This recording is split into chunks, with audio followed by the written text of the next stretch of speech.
Hi ಎಲ್ಲರಿಗೂ welcome to Lakshmi Shivacharya vlogs. ಎಲ್ಲರೂ ಹೇಗಿದ್ದೀರಾ? ಎಲ್ಲರೂ ಚೆನ್ನಾಗಿದ್ದೀರಾ ಅಂತೇಳಿ ಭಾವಿಸ್ತಾ, ಸೊ ಇವತ್ತಿನ ಮತ್ತೆ ಹೊಸ ಒಂದು ವಿಡಿಯೋ ಜೊತೆಗೆ ಬ್ಲಾಗ್ ಜೊತೆಗೆ ನಾನು ನಿಮ್ಮ ಜೊತೆ ಬಂದಿದ್ದೀನಿ. ಇವತ್ತು ನಮ್ಮ ಗೊಂಬೆನ ಕರ್ಕೊಂಡು ಫಸ್ಟ್ ಟೈಮ್ ನಾವು ನಮ್ಮ ಮನೆ ದೇವ್ರು ಕೊಡೋದು ಗುಡ್ಡಕ್ಕೆ ಹೋಗ್ತಾ ಇದ್ದೀವಿ. ನಾನು ನಮ್ಮ ಮನೆಯವರು ಮತ್ತು ಗೊಂಬೆ ನಾವು ಮೂವರೇ ಹೋಗ್ತಾ ಇದ್ದೀವಿ. ಚಿನ್ನಿನ ಸ್ಕೂಲಿಗೆ ಕಳಿಸಿದ್ವಿ. ಸೊ ಅವಳಿಗೆ ಎಕ್ಸಾಮ್ ಇರೋದ್ರಿಂದ ಕರ್ಕೊಂಡು ಹೋಗ್ಲಿಕ್ಕೆ ಆಗಲೇ ಇಲ್ಲ. ಸೊ ಹಾಗಾಗಿ ನಾವು ಗೊಂಬೆ, ನಾನು ನಮ್ಮ ಮನೆಯವರು ಮೂವರು ಕೂಡ ಫಸ್ಟ್ ಟೈಮ್ ನಾವು ಹೋಗ್ತಾ ಇರೋದು ಗೊಂಬೆ ಕರ್ಕೊಂಡು. ಇದಕ್ಕಿಂತ ಮುಂಚಿತವಾಗಿ ಅಪ್ಪು ಹೋದಾಗೆ, ಚಿನ್ನಿ ಹೋದಾಗೆ, ಎಲ್ಲರನ್ನೂ ಹೋದಾಗೆಲ್ಲ ನಾನು ಕೊಡದ ಗುಡ್ಡದ ವೀಡಿಯೋಸ್ ತುಂಬ ಹಾಕಿದ್ದೀನಿ ಅನಿಸುತ್ತೆ. ಸೊ ಇದು ಗೊಂಬೆದು ಒಂದು ಸಪ್ರೇಟ್ ಬ್ಲಾಗ್ ಅಂತಲೇ ಹೇಳ್ಬೋದು. ತುಂಬ ನಾನು ಉದ್ದವಾಗಿ ಮಾಡಲಿಕ್ಕೆ ಆಗಲೇ ಇಲ್ಲ. ಯಾಕೆ ಅಂತ ಹೇಳಿದರೆ ಫಸ್ಟ್ ಟೈಮ್ ನಾನು ಹೋಗಿರೋದ್ರಿಂದ ತುಂಬ ತಿಂಗಳು ಆದಮೇಲೆ ಹತ್ತಲಿಕ್ಕೆ ತುಂಬಾ ಕಷ್ಟ ಆಯಿತು. ಹಾಗಾಗಿ ಸ್ವಲ್ಪ ಸ್ವಲ್ಪ ಕ್ಲಿಪ್ಪಿಂಗನ್ನು ಮಾತ್ರ ತೊಗೊಂಡಿರೋದು. ಹಾಗಾಗಿ ನಾನಂತೂ ಹತ್ತಲಿಕ್ಕಂತೂ ತುಂಬಾ ಕಷ್ಟ ಆಯಿತು. ಅಲ್ಲೊಂದು ಸ್ವಲ್ಪ ಇಲ್ಲೊಂದು ಸ್ವಲ್ಪ ಅಂತ ಹೇಳಿಬಿಟ್ಟು ಕೂತ್ಕೊಂಡ್ಬಿಟ್ಟು ನೀರು ಕುಡ್ಕೊಂತಲೇ ಹತ್ತಿತ್ತು. ಈ ಸರಿ ಮಾತ್ರ ತುಂಬಾ ಕಷ್ಟ ಆಯಿತು ನನಗೆ. ತುಂಬಾ ಪೇನ್ ಆಗ್ತಾಯಿತ್ತು ಅಂತಲೇ ಹೇಳ್ಬೋದು. ಅದರಲ್ಲಿ ಬೇರೆ ಸಿಕ್ಕಾಪಟ್ಟೆ ಬಿಸಿಲು. ಗೊಂಬೆ ಕೂಡ ತುಂಬಾ ಟಯರ್ಡ್ ಆದ್ಲೇನಂತ ನಮ್ಮ ಅನಿಸಿಕೆ. ಅವಳು ನಮ್ಮ ಜೊತೆಗಿದ್ದರೂ ಕೂಡ ತುಂಬ ಬಿಸಿಲಿತ್ತಲ್ವ. ಸೊ ಹಾಗಾಗಿ ಟಯರ್ಡ್ ಆಯಿತು ಅಂತ ಹೇಳಿ ಅಂದ್ಕೊಳ್ತೀವಿ. ಅಮಾವಾಸ್ಯೆ ಇತ್ತು ನಿನ್ನೆ. ಸೊ ಹಾಗಾಗಿ ಅಮಾವಾಸ್ಯೆ ದಿನ ನಾವು ಗೊಂಬೆ ಕರ್ಕೊಂಡು ನಮ್ಮ ಮನೆ ದೇವರಿಗೆ ಹೋಗಿದ್ವಿ. ನೋಡಿ, ಇದು ಹಿಂಭಾಗ ಏನು ವೀರಭದ್ರೇಶ್ವರ ಒಂದು ಪ್ರತಿರೂಪ ಕಲ್ಲಲ್ಲಿ ಮೂಡಿದೆಯಲ್ವ, ಸೊ ಆ ಕಲ್ಲು. ಸೊ ಹಾಗಾಗಿ ಅಲ್ಲಿ ಕೂಡ ಅಲ್ಲಿ ಜನ ದೇವ್ರ ಹತ್ರ ಭಕ್ತರೆಲ್ಲ ಬೇಡ್ಕೊಡುವಂತಹ ಒಂದು ಜಾಗ ಅಂತಲೇ ಹೇಳ್ಬೋದು. ನಾವು ಪ್ರದಕ್ಷಿಣೆ ಹಾಕಬೇಕಾದ್ರೆ ತೆಗೆದಂತಹ ಒಂದು ವಿಡಿಯೋ. ಸೀನ್ ಅಂತೂ ಸುತ್ತಮುತ್ತ ತುಂಬಾ ಚೆನ್ನಾಗಿತ್ತು. ನನಗೆ ಯಾವುದು ಕೂಡ ನನಗೆ ವಿಡಿಯೋ ಮಾಡಲಿಕ್ಕೆ ಆಗಲಿಲ್ಲ.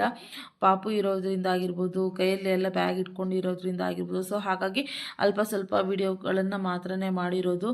ಗೊಂಬೆ ಅಂತೂ ನಾವೆಲ್ಲೋ ಬಂದುಬಿಟ್ಟಿದ್ದೀವಿ ಅಂತ ಹೇಳಿ ಸಿಕ್ಕಾಪಟ್ಟೆ ಖುಷಿಯಾಗಿದ್ಲು ಅಂತಲೇ ಹೇಳ್ಬೋದು. ನನಗಂತೂ ತುಂಬಾ ಖುಷಿಯಾಗಿತ್ತು. ತುಂಬ ದಿನಗಳಾದಮೇಲೆ ಹೋಗಿರೋದ್ರಿಂದ ಅದಕ್ಕಿಂತ ಹೆಚ್ಚಾಗಿ ನಮ್ಮ ಗೊಂಬೆಗೆ ಒಂದು ಆಶೀರ್ವಾದ ಸಿಗಲಿ ಅಂತ ಆಗಿರ್ಬೋದು ಹೋಗಿರೋದು. ನಮ್ಮ ಮನೆಯವರು ಅಂತೂ ಅಮಾವಾಸ್ಯೆಗೆ ಮಂತ್ಲಿ ಒನ್ ಟೈಮ್ ಅಂತೂ ಹೋಗಿ ಬರ್ತಾರೆ. ಸೊ ಪ್ರತಿಯೊಬ್ಬರು ಕೂಡ ಅವ್ರ ಮನೆ ದೇವರಿಗೆ ತಿಂಗಳಿಗೆ ಒಂದು ಬಾರಿ ಆದರೂ ನಾವು ಹೋದರೆ ನಮ್ಮ ಕಷ್ಟಗಳು ಅಥವಾ ಏನೇ ಒಂದು ಇದು ನಮಗೆ ಪರಿಹಾರ ಆಗುತ್ತೆ ಅನ್ನುವಂತಹ ಒಂದು ನಂಬಿಕೆ ಇಟ್ಕೊಂಡು ನಾವು ಹೋಗೋದು ತುಂಬ ಸೂಕ್ತ. ಇಲ್ಲೊಂದು ಚಿತ್ರ ತೋರಿಸಿದ್ನಲ್ವ, ಸೊ ಅದು ಒಂದು ಆಕಳಿದೆ. ಸೊ ಆಕಳಿಗೆ 3 ಮುಖ ಇದೆ. ಸೊ ಅದ್ರ ಏನು ಮೀನಿಂಗ್ ಅನ್ನೋದೇ ನನಗೆ ನಿಜವಾಗ್ಲೂ ಅರ್ಥ ಆಗಲಿಲ್ಲ. ಸೊ ಯಾರಿಗಾದರೂ ಆ ಒಂದು ಆಕಳಿಂದ ಒಂದು ಮೀನಿಂಗ್ ಯಾರಿಗಾದರೂ ಗೊತ್ತಾಗಿದ್ದರೆ ಪ್ಲೀಸ್ ನನಗೆ ಶೇರ್ ಮಾಡಿ. ನೋಡಿ, ಇದು ಇಲ್ಲೇ ನಾವು ಹಣ್ಣುಕಾಯಿ ಎಲ್ಲ ಆಶೀರ್ವಾದ ಮಾಡಿ ಕೊಡ್ತಾರೆ ವೀರಭದ್ರೇಶ್ವರ. ಇಲ್ಲೆಲ್ಲ ತೊಟ್ಲಲ್ಲಿ ಹಾಕ್ಬಿಟ್ಟು ತೊಟ್ಲಲ್ಲಿ ದೇವ್ರನ್ನ ಕೂರಿಸಿರ್ತಾರೆ. ಸೊ ಅಲ್ಲಿ ಒಳಗಡೆ ನಮಗೆ ಇಲ್ಲಿ ಕಾಯಿ ಓಡಿಸ್ಲಿಕ್ಕೆ ಒಂದು ಇದು ಮಾಡಿರೋದಿಲ್ಲ, ಅಲ್ಲಿ ಕಾಣಿಸುತ್ತಲ್ವ. ಸೊ ಅದು ವೀರಭದ್ರೇಶ್ವರ ಒಂದು ಮೂರ್ತಿ ಅಂತಲೇ ಹೇಳ್ಬೋದು, ಉದ್ಭವ ಮೂರ್ತಿ ಅಂತ ಹೇಳ್ತೀವಿ. ಸೊ ಸಿಕ್ಕಾಪಟ್ಟೆ ಕ್ಯೂ ಇತ್ತು. ಆದರೂ ಮುಂಚೆ ಅಷ್ಟೇನು ಕ್ಯೂ ಇರಲಿಲ್ಲ, ಪರವಾಗಿಲ್ಲ. ಒಂದು ಇದರಲ್ಲಿ ಕ್ಯೂ ಇತ್ತು ಅಂತಲೇ ಹೇಳ್ಬೋದು. ಅದರಲ್ಲೇ ಕೂಡ ನಾವು ಕೂಡ ಹೋಗಿದ್ವಿ. ನೋಡಿ ಎಷ್ಟು ನಾವು ದೇವ್ರನ್ನ ನೋಡಿದಾಗ ನಮಗೆ ಗೊತ್ತಾಗದೇ ಅಲ್ಲಿ ಏನೋ ಒಂದು ನಮಗೆ ಒಂದು ಪಾಸಿಟಿವ್ ವೈಬ್ಸ್ ಅಂತ ಹೇಳುತ್ತಲ್ವ. ಸೊ ಆ ರೀತಿಯಾದಂತಹ ಪಾಸಿಟಿವ್ ವೈಬ್ಸ್ ಅಲ್ಲಿ ನಾವು ದೇವಸ್ಥಾನಗಳಿಗೆ ಹೋದಾಗ ನಮಗೆ ಬರುತ್ತೆ ಅಂತಲೇ ಹೇಳ್ಬೋದು. ಸೊ ಅದಾದ ನಂತರ ಕೆಳಗಡೆ ನಮಗೆ ಕಾಳಮ್ಮ ದೇವರು ಇರುತ್ತೆ. ಸೊ ಕಾಳಮ್ಮ ದೇವರು ಕೆಳಗಡೆ ಹೋಗಬೇಕು. ಇದು ವೀರಭದ್ರೇಶ್ವರ ಹೊರಗಡೆ ಏನು ನಾವು ಇನ್ನೊಂದು ಮೂರ್ತಿಯನ್ನು ಹೊರಗಡೆ ಈ ಕಡೆ ಪಕ್ಕಕ್ಕೆ ಇಟ್ಟಿದ್ದಾರೆ. ಸೊ ಅಲ್ಲಿ ಕೂಡ ನಾವು ವೀರಭದ್ರೇಶ್ವರನ ಒಂದು ಆಶೀರ್ವಾದವನ್ನು ನಮ್ಮ ಮಗಳಿಗೆ ಕೊಡಿಸಿದ್ವಿ. ತುಂಬಾ ಖುಷಿ ಆಯಿತು ಅಂತಲೇ ಹೇಳ್ಬೋದು. ಅದಾದ ನಂತರ ಕೆಳಗಡೆ ಹೋದಾಗ ನಮಗೆ ಇದು ಕಾಳಮ್ಮ ದೇವರು ಸಪ್ರೇಟ್, ಕೆಳಗಡೆ ಒಂದು ಸ್ವಲ್ಪ ಡೌನಲ್ಲೇ ಬರಬೇಕು, ಮತ್ತು ಗುಡ್ಡದಲ್ಲಿನೇ ಇದೆಲ್ಲ ದೇವರು ಇರೋದು. ಸೊ ಕೆಳಗಡೆ ಕೂಡ ನಾವು ಹೋಗಿಬಿಟ್ಟು ಕಾಳಮ್ಮ ದೇವಿಯ ಒಂದು ಆಶೀರ್ವಾದವನ್ನು ತೊಗೊಂಡು ಬಂದ್ವಿ ಅಂತಲೇ ಹೇಳ್ಬೋದು. ತುಂಬ ತಿಂಗಳಾದಮೇಲೆ ನಾನು ಐ ಥಿಂಕ್ ಆಲ್ರೆಡಿ 1 ಇಯರ್ ಆಗಿತ್ತು ಅನಿಸುತ್ತೆ ನಾನು ಹೋಗ್ಬಂದು.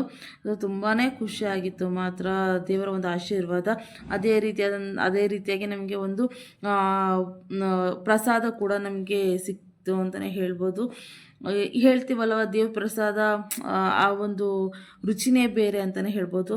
ಸೊ ಈ ರೀತಿಯಾದ ಪ್ರಸಾದ ನಮಗೆ ಸಿಕ್ತು ಅಂತಲೇ ಹೇಳ್ಬೋದು. ನನ್ನ ಚಾನಲ್ನ ಯಾರು ಹೊಸದಾಗಿ ನೋಡ್ತಾ ಇದ್ದೀರಾ ಪ್ಲೀಸ್ ನನ್ನ ಚಾನಲ್ಗೆ ಸಬ್ಸ್ಕ್ರೈಬ್ ಮಾಡಿ ಅಂತ ಈ ಒಂದು ವಿಡಿಯೋದ ಮೂಲಕ ನಾನು ನಿಮ್ಮಲ್ಲಿ ಕೇಳ್ಕೊಳ್ತೀನಿ. ಬಾಯ್ ಬಾಯ್ ಫ್ರೆಂಡ್ಸ್.